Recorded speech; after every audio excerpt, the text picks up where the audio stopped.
She said it with her fork still in her mouth, twirled another bite of rigatoni like she hadn't just gutted the man who taught her to drive, waited at her hospital bed when she broke her wrist, and filled out every school field trip form since she was 8. "You're not even my real dad. I don't follow step-parent rules," she said, eyes still glued to her phone. I didn't drop the plate I was holding, though I wanted to. Didn't raise my voice. Didn't even blink.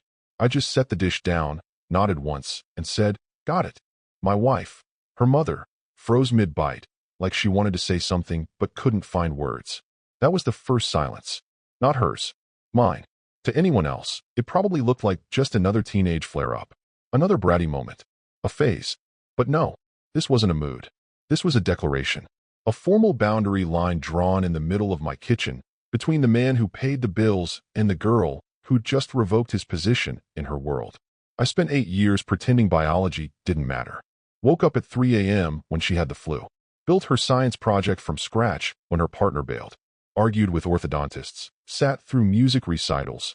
And once drove 6 hours to retrieve her fencing bag she left behind before a tournament. I wasn't perfect, but I was there. Not because I had to be, because I chose to be. And just like that, with a bite of pasta and a scroll of her Instagram feed, it was all invalidated.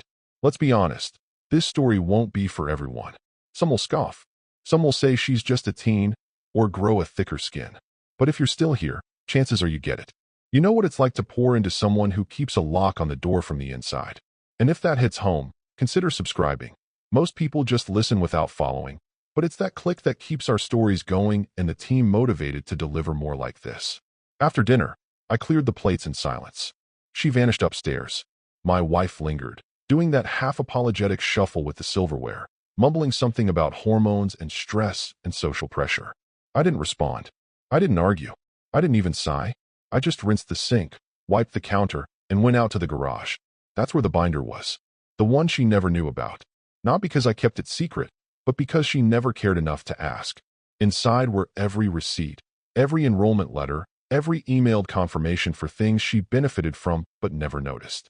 Fencing, summer music lab, that mentorship in the city, rent on her little student apartment 2 towns over, school tuition, all of it, managed, monitored, funded, and now, subject to change. I didn't cancel anything. That would have made me look petty. I didn't delete my name from the billing forms. That would have been too loud. What I did was far simpler. I moved every payment from auto-pay to pending manual review. Then I opened a private spreadsheet I used only for trust expense logs. Every entry had its category: education, housing, enrichment. And at the bottom, I typed one new note. No obligations outside legal responsibility. She'd said I wasn't family. And now, I would honor that. Not with screaming. Not with slamming doors. But with quiet detachment. My wife didn't notice the change. Not then. That's the part no one tells you about. The scariest part of stepping back isn't the confrontation. It's how easy it is. How quickly things go quiet when you just stop. No yelling. No announcements. Just silence. I slept well that night. First time in weeks. Maybe months. I wasn't angry. I wasn't even hurt anymore. I was done pretending to hold a place I'd been quietly evicted from long ago. And I had the ledger to prove it. The click of the garage keypad was the only sound when I came back inside. My wife was already upstairs. Her footsteps moved once, probably checking if I'd turned off the kitchen light. Then silence. I slipped past the living room like a guest in my own home, opened my office door, and sat at the desk with the kind of stillness you only learn after decades of holding your tongue in rooms that didn't welcome your opinion. The screen lit up. Password. 2-step verification. Biometric prompt. The usual security layers. I wasn't just some guy tossing money around. I'd built systems for a living, understood how to protect information most people didn't even realize was valuable. And now, that same discipline applied here. The spreadsheet wasn't flashy, just columns and rows. But it held everything. Tuition for West Hollow Academy, $3, $8.50 due in 4 days. Rent for the campus-adjacent apartment I'd signed for because she said dorms were too noisy, $1,200 monthly. Then there was the summer mentorship through the Leadership Bridge Foundation, another $2,000 for the next installment. Fencing classes, $375. Music lab, $600 every 6 weeks.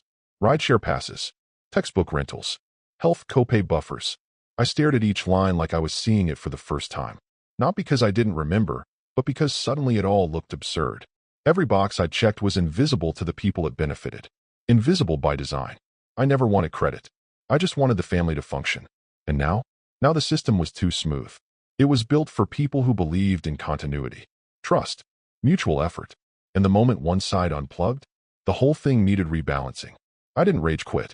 I didn't delete anything. I simply opened each scheduled transaction and toggled it from auto pay on to manual review required. The software asked for a reason. I selected change in eligibility. Then, under notes, I typed something that felt like a resignation letter I'd never be allowed to submit aloud. No obligations outside legal responsibility. I sat back, looked at the line again, read it 3 times. It didn't feel like vengeance. It felt like clarity. For years, I blurred the line between what I chose to do and what I had to do. When you love someone else's kid, that line disappears fast. And when that same kid spits in your face, no, not physically, just verbally, which is worse somehow, you start to realize how far you let yourself drift into a role no one asked you to fill. She didn't want a stepdad. Okay, I could work with that. So I started making lists, not the angry kind, not the revenge kind, the kind that engineers make. Quiet system redesigns. Conditional logic. If relationship equals acknowledged, then financial flow equals maintain. Else, financial flow equals halt non-essentials. It wasn't personal. It was math. That night, I checked the trust account balance. Strong as ever. Years of careful planning. One column marked direct dependence.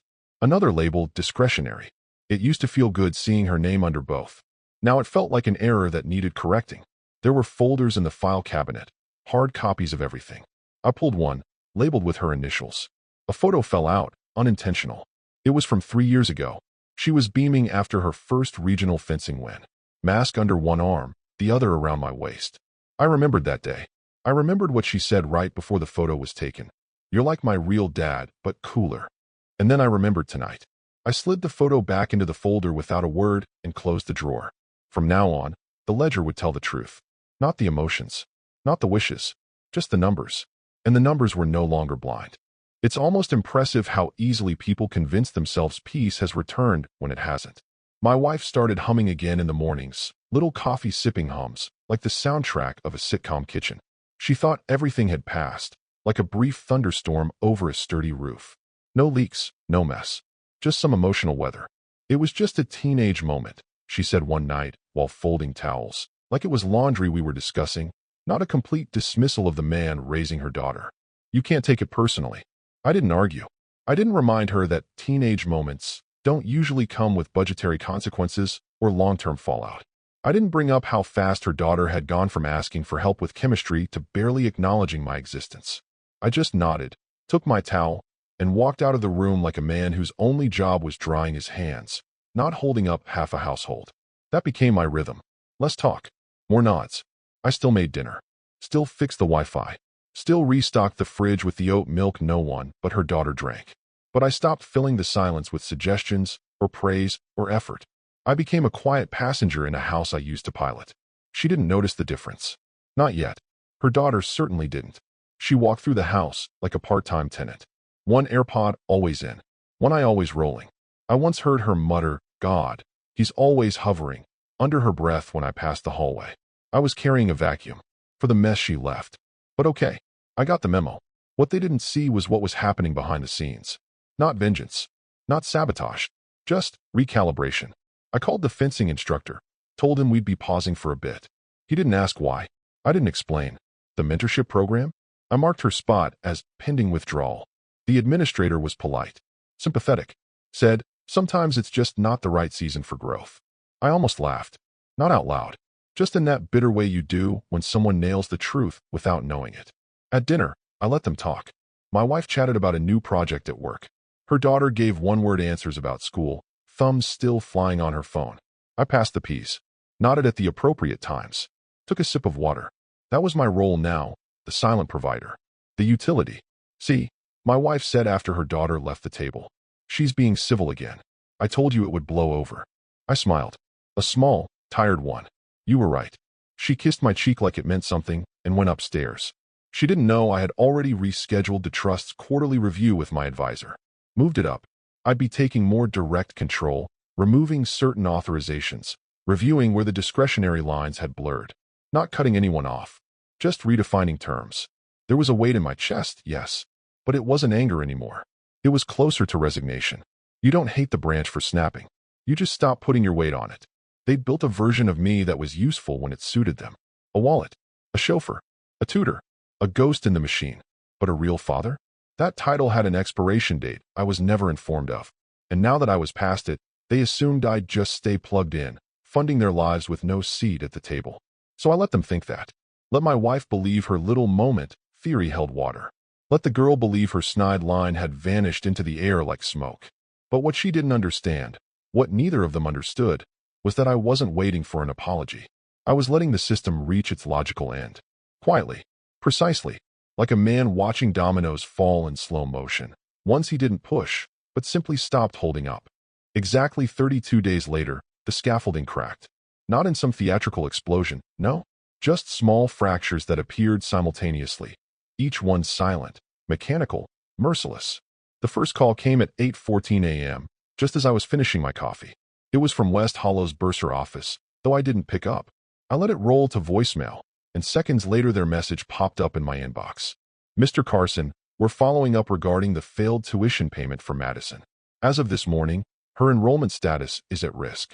Please contact us immediately to resolve. No, thank you for your continued support. No warmth, just cold institutional concern. I sipped my coffee. At 8:42 a.m., her landlord called. Different tone. Young guy, sounded more nervous than assertive. Hi. This is Jeremy from Pineside Rentals. I just wanted to check in. Madison's rent for this month didn't go through. The auto payment bounced, and the backup card declined. I tried calling her too, but yeah, let me know how you'd like to handle it. I didn't return the call. At 9:16 a.m., the music lab emailed. Subject, final notice, unpaid balance. Body, dear guardian, as of today, the account for Madison Carson has an unpaid balance of $600. Continued non-payment will result in removal from the advanced composition cohort. They attached a PDF. Clean. Professional. Detached. At 10:07, her rideshare account flagged my phone. Parent link card declined for scheduled commute pass renewal. That one made me laugh. Not out loud. Just the kind of breathless exhale that tastes like justice. It wasn't even vindictive. It was just the system functioning as designed.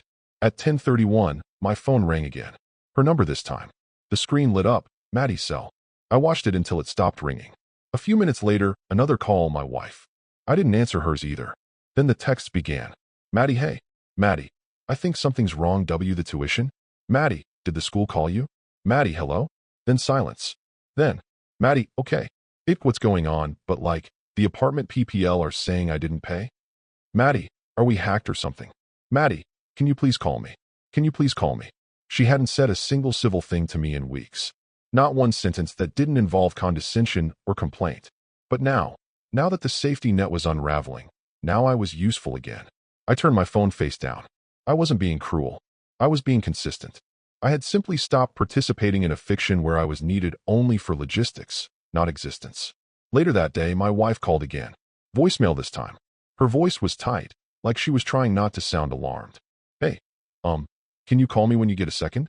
I think something's up with Maddie's accounts. She's panicking, and honestly, I don't understand what's going on. Maybe it's a bank thing? I'll text you. She didn't know. Not yet. But I did.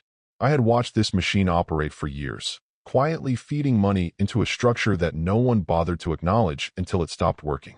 And now, the structure was doing what any system does when its parameters shift. It was failing. Precisely. Elegantly. Thoroughly. No tantrums. No declarations. Just quiet malfunction. From her perspective, the world had glitched. 1 minute, everything worked. The next, access denied. Doors she thought were automatic were now locked. Cards declined. Messages ignored. And for the first time in years, there was no one rushing in with a fix. She didn't understand what was happening yet. But she would. Because panic isn't loud at first.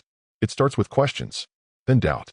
Then the slow realization that you are not as untouchable as you believed. And Madison Carson was about to learn all three. The call came just after noon. I was in the backyard, pruning the hedge that always leaned too far into the neighbor's side.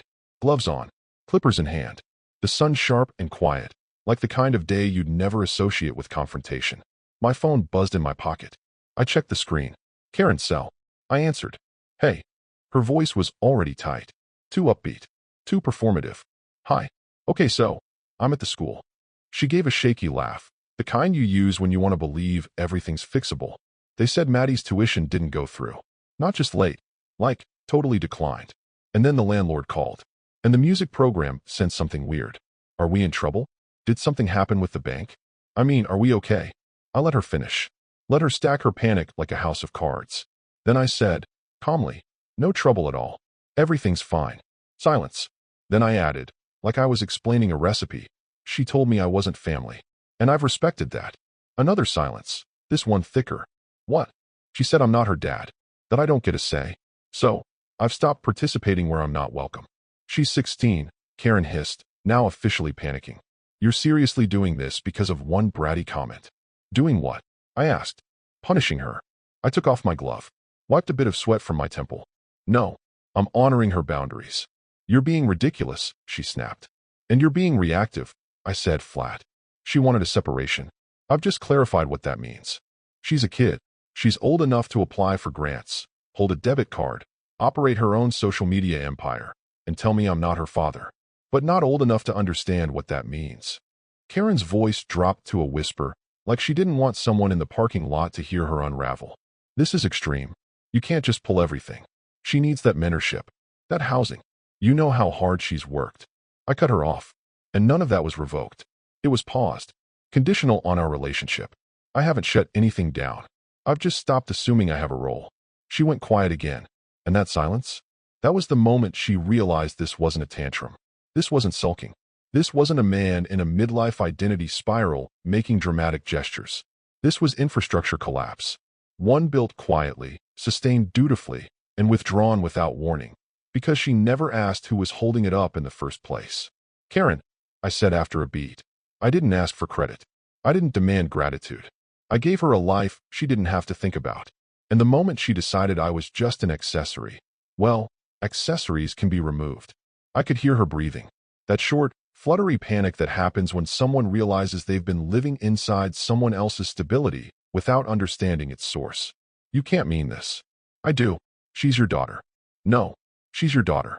And I was the man who loved her like mine. Until she asked me not to. There was no screaming. No threats. Just a steel door closing slowly behind every word I spoke. And then, in a much smaller voice, Karen said, "What do we do now? You talk to her. And you ask her if she meant it. She didn't. Then let her say it. Not to you. To me." She hung up without another word. And I went back to trimming the hedge. Clippers clean. Hands steady. No rush. Because I knew they'd be back. But next time, they'd come with fewer assumptions. And fewer guarantees. The doorbell rang just after 9. Not a casual hour. Not a social call. That time of night. A doorbell means trouble, and we all know it. I didn't rush. I dried my hands slowly, folded the kitchen towel neatly, and walked to the door like a man already sure of what he'd see. There they were. Karen, arms folded but face anxious. And Maddie, hood up, face down, standing half a step behind her like a defendant reluctantly dragged into court. Neither of them spoke at first. I didn't invite them in. Just stood there in the frame, letting the porch light do what it does. Highlight every awkward angle, every nervous shuffle. Karen broke first. She didn't mean it like that, she said, tone almost rehearsed. She was upset. Kids say stupid things. You know that. Maddie didn't look up. She kept picking at her hoodie sleeve like it was going to unravel and take the whole night with it. I nodded once. Come in. They stepped inside. Karen led the way. Maddie drifted behind her like she was tethered by obligation, not choice. They sat in the living room. Karen on the edge of the couch, Maddie in the far corner, knees drawn in. I took the chair across from them and waited. No one touched the throw pillows. No one looked comfortable. She's been crying all day, Karen started. She didn't understand everything that would happen. You pulled everything, and she's scared. She thought I was bluffing. I said calmly. Karen stiffened. She didn't say that. She didn't have to. I turned to Maddie then. Is that true? She looked up briefly. Just enough to meet my eyes, then dropped them again. I don't know, she mumbled. That's honest, I said. More than I've gotten in a while. Karen tried again. Can we just rewind this? Sit down like a family and work through it. I let that sit for a beat, then asked, am I family? She looked thrown. What? It's not a rhetorical question. Am I family? Because if I am, We can have that conversation. But if I'm just someone who lives here and pays for things, then we should establish that. It changes the nature of the contract. Maddie flinched at the word contract. Karen whispered, "Don't do this. Don't make it legal." "I'm not angry," I said. "You need to understand that. I'm not slamming doors or giving ultimatums. But I'm also not running an invisible welfare state for people who don't consider me part of their tribe." Maddie's voice cracked. "I didn't mean it like that." "Then what did you mean?" I asked gently. She didn't answer, just twisted her hoodie string tighter and stared at her knees. I turned back to Karen. "You've always wanted to believe love should come without expectations. That parenting should be unconditional. And you're right, to a point. But that only works when there's acknowledgement. When the relationship is mutual. This wasn't." Karen looked like she wanted to argue, but she didn't. I continued, softer now. "You don't get to disown someone emotionally and still expect their support logistically. Either I'm in this family or I'm not." Karen swallowed hard. "You are." Maddie spoke then, barely audible. "I was just mad.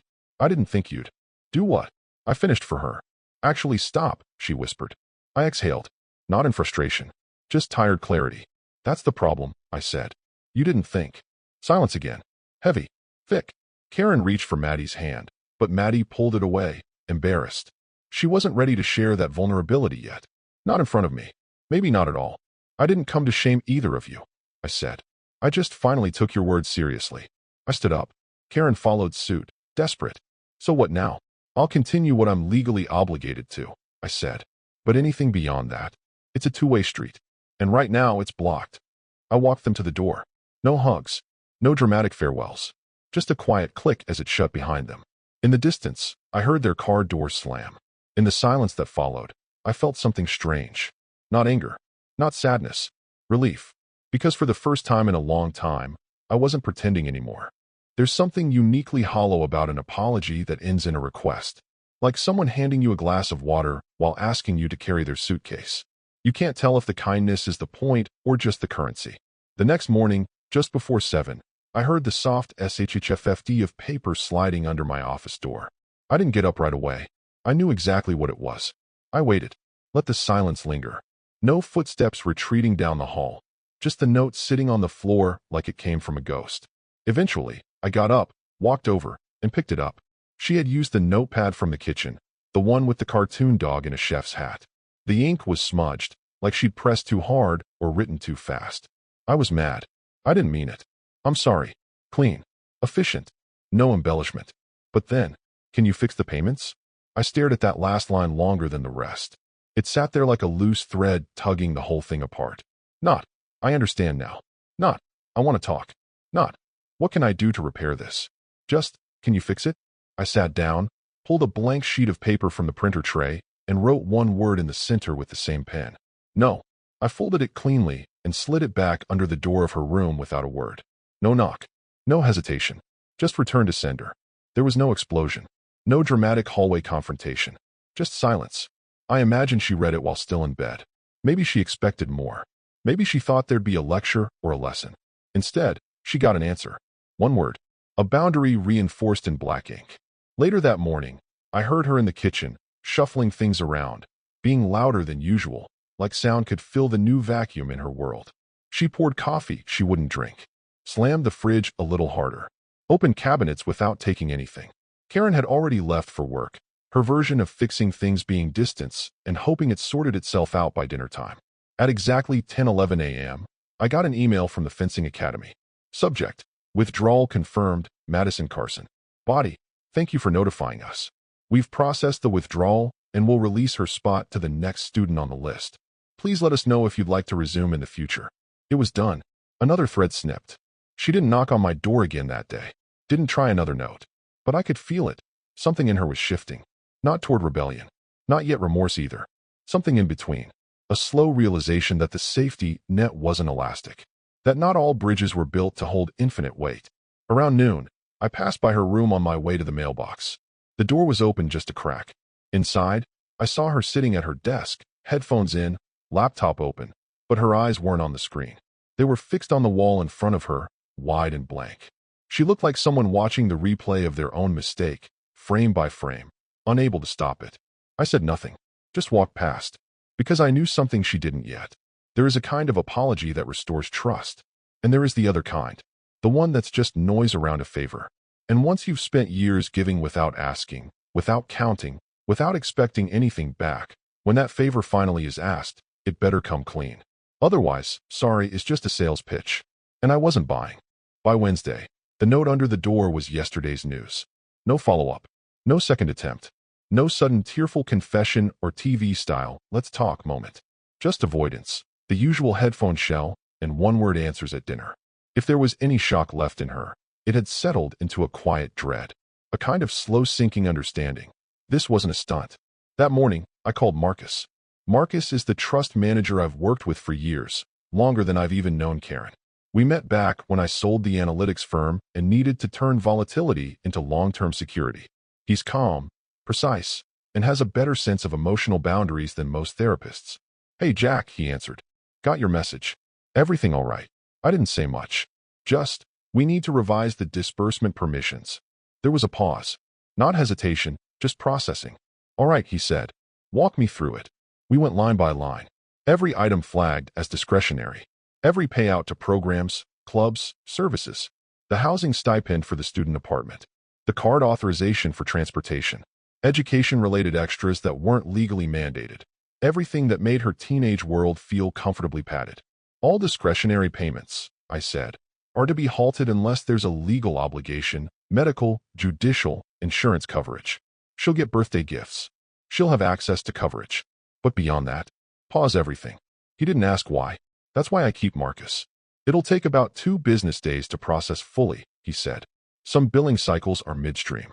"That's fine." We hung up. The irony, of course, is that nothing changed on my end. The trust is still intact, still growing, still functional. I didn't slash or burn or rage delete her name. I just turned off the faucet. The pipeline remained, but now with valves she doesn't have access to. By Thursday, the summer program sent an automated withdrawal confirmation. Subject: program access canceled, leadership mentorship cohort. The email had a chipper tone, standardized for people who changed their plans. She hadn't changed anything. I had. The school followed next. A final call from the head administrator. Polite. Concerned. "We've extended grace periods before, Mr. Carson, but, unfortunately, it's policy. Without payment by Friday, we'll have to initiate withdrawal procedures. Do you want to reconsider?" "No," I said. "We're following a new structure at home." She sighed. "I'm sorry to hear that." "So am I." Karen tried the mother as diplomat approach for 2 days straight. She came into my office on Friday, laptop in hand, with spreadsheets open like she'd just discovered budgeting for the first time. "Can we just move the fencing class to quarterly?" she asked. "Or keep the mentorship and drop the apartment? We can compromise. She needs structure." "You've always said that." I leaned back in my chair. She had structure. She chose disassociation. Karen's voice was tight. "But she's 16. So was I when I got my first job." She doesn't understand what she said. She didn't stutter when she said it. "You're going to derail her whole future to make a point?" I looked at her then. Really looked. "No," I said. "I'm just finally making sure my investment matches my involvement." She made her rules. I'm just following them. She didn't argue after that. Just stood there for a moment, long enough to look like she might cry, then walked out, softly closing the door behind her. I turned back to the screen and finished the budget revision. It wasn't punishment. It was policy. The fallout didn't arrive with fireworks. It came like rust, slow, silent, and irreversible. It started with a polite email from her English teacher. Subject: Madison's withdrawal. Body: Mr. Carson, we were surprised to hear about Madison's exit from West Hollow. She's been a bright spot in our program, and we're truly sorry to lose her. If there's anything we can do, please don't hesitate to reach out. Wishing you and your family the best. I didn't reply. What was there to say? Yes. Thank you. But her definition of family didn't include me. So unfortunately, the financial scaffolding collapsed under the weight of her own dismissal. Not exactly the kind of thing you can explain in a school newsletter. A few hours later, a voicemail from the mentorship director. "Hi, this is Sheila from the Leadership Bridge program. Just wanted to say, we were really rooting for Madison. Her essays were exceptional. We know sometimes life throws curveballs, but, well, if there's a change of heart, our doors are open. We hold spots on a case-by-case basis for promising students." I didn't return that call either. By the end of the week, word had spread further than she expected. Her fencing coach reached out to Karen directly. The woman was tactful, but you could hear the concern beneath the script. Is everything all right? Madison was just beginning to hit her stride. Then came the awkward text from her peers. Jules, hey girl, what happened? Why'd you drop everything? Amy, wait, you're leaving? Why didn't you tell anyone? Rachel, I thought your stepdad paid for all your stuff? No reply from Maddie. Seen. Not answered. But the silence wasn't invisible. These kids grew up watching each other's lives in real time. Online. Text threads. Group chats. Social currency. And now? Now she was cashing in shame. She tried controlling the story, of course. At first, it was, we're moving. Then, family emergency. One classmate said she told them her dad got sick and couldn't work anymore. That one spread fast. Sympathy points. Until Karen showed up at the local bookstore, still working, still wearing her usual smile. A student's parent spotted her and casually asked, I thought you were relocating? The lies began to fray. One kid heard from another that Madison had been pulled from her program because of money stuff. Wait, what? But her stepdad's loaded, someone said. Another girl chimed in. She always said he took care of everything. Flights, fees, even Uber credits. What happened? By Monday, Maddie was walking the halls of our house like a ghost. The phone stayed in her hand, but she wasn't typing anymore. Just scrolling, probably rereading texts she didn't know how to answer. Karen tried comforting her. I heard the attempts, soft knocks on her door, hushed reassurances, the occasional he'll come around. But I didn't, because this wasn't about her comfort anymore. It was about cause and effect. For years, I was her invisible engine. Silent, dependable, background noise that powered every opportunity she had. And the moment she declared I wasn't part of her identity, I stopped fueling the illusion. It wasn't revenge. It was reflection. And now, she was trapped inside the mirror she built. There were no screaming matches. No public blowouts. Just quiet questions spreading through her social circles like smoke under a door. And every unanswered message was a spark waiting to catch. It was a Tuesday. Cloudless. The kind of day when the light slices through the windows in clean angles, making everything look more honest than it should. The house was quiet. Karen was at work, and I had told Maddie I'd be out all afternoon. I lied. Instead, I sat with the notary at the dining room table, the same table where we once celebrated her 13th birthday with balloons, streamers, and a cake shaped like a violin. Now it held only a stack of legal documents and a thick manila folder with my initials on the tab. The notary was polite, efficient, and said almost nothing. She stamped, flipped, signed, and witnessed. We reviewed the language in the trust.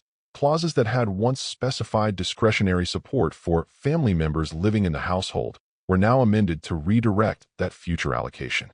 A new beneficiary. The foundation I'd been quietly supporting for years, one that helped kids age out of foster care without support, would receive the portion previously earmarked for Maddie's enrichment. Structured grants, education stipends, medical resources. The irony was obvious, even poetic. If I wasn't real family, then perhaps it was time to support those who didn't even have the luxury of rejecting one. When the notary left, I cleaned up the papers, sealed the documents in a courier envelope, and placed them in my briefcase. And then, without ceremony, I walked into the hall closet, pulled down an old plastic photo box, and sorted through 8 years of frozen smiles. I found the one I needed. Maddie, 10 years old. Post-tournament glow, sweaty hair tucked behind her ears, beaming into the camera while she hugged me, foil in one hand, fencing mask under her arm. Her grip on my waist in that photo was ironclad. Pure pride. The kind of affection that doesn't know how to lie yet. I photocopied it. Not the original. Just a scan. Black and white. Slightly pixelated. Then I wrote one line on a yellow sticky note and pressed it gently beneath the image. You called me not real. I finally listened. No signature. No salutation. Just that. I placed it inside a plain white envelope, sealed it, and set it on the kitchen counter. Then I left. She came home that afternoon earlier than usual. The slam of the door, the rustle of her backpack being dropped onto the floor, the familiar squeak of her socked feet on the tile. None of it startled me. I was in the guest room, repacking files, leaving her space. It was only when the house went still again that I knew she'd seen it. From the hallway, I heard the tear of paper. Then silence. Then the quietest sound a house can hold. Someone trying not to cry out loud. Not sobbing. Not dramatic. Just the low, hitching breaths of a girl who realized something irreversible had happened, and that it didn't come with a speech or an open door. I didn't walk in. Didn't say a word. Because this wasn't a moment for repair. It was acknowledgement. For years, I gave her a place in my life she never had to earn, never had to question. And the one time she did, she used it to cut me out with surgical precision, because teenagers don't think words stick. But they do. They grow roots. And sometimes, they bloom into silence. Later that evening, Karen came home. She didn't say much when she saw the envelope on the counter, just glanced at it, then at me, then at Maddie's closed door. Something in her posture changed, but she didn't ask. Maybe she finally understood. I finished my final entry in the trust ledger that night. Dated. Signed. Done. No revenge. No bitterness. Just a man realigning the future around the truth. You can't give endlessly to someone who only sees you when the giving stops. Some foundations crack. Others get repurposed. And this one, it would still support a child. Just not the one who asked me not to.